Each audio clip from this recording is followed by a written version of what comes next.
Welcome viewers, click the red button to subscribe and press bell icon to get all updates.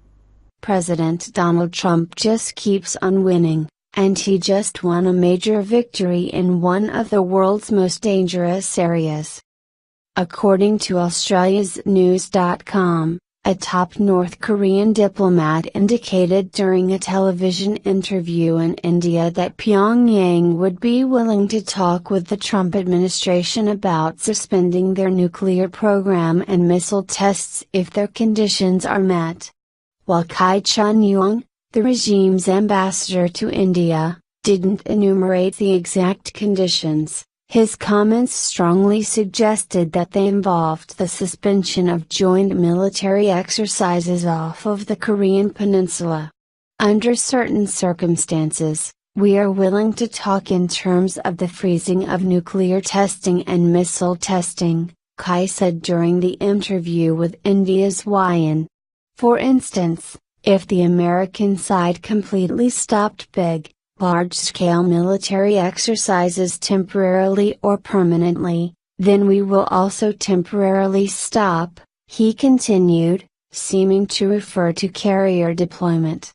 Let's talk about how to solve the Korean issue peacefully. Kai's comments came after several tweets and statements made by the president in the wake of the death of Otto Warmbier. The U.S. once again condemns the brutality of the North Korean regime as we mourn its latest victim, the president said in one tweet.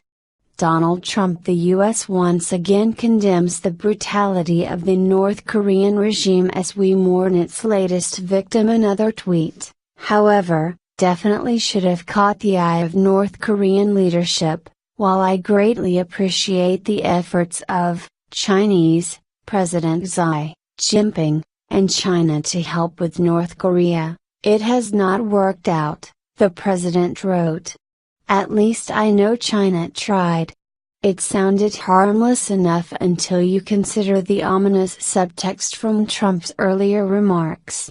According to Reuters, before his first summit with the Chinese president back in April, the president warned that if the Chinese couldn't handle the problem, the United States would, on its own.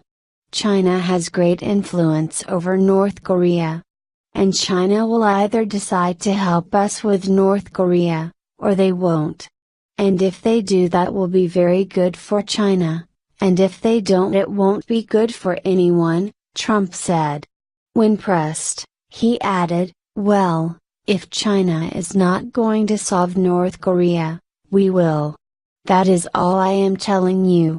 The tweets seemed to signal that Trump was no longer looking toward China, implying that the United States may go it alone. From what Mr. Kai said on Indian TV, the North Koreans didn't like the sound of that. It's good to see that the North Korean regime is seeming to bend to President Trump's will.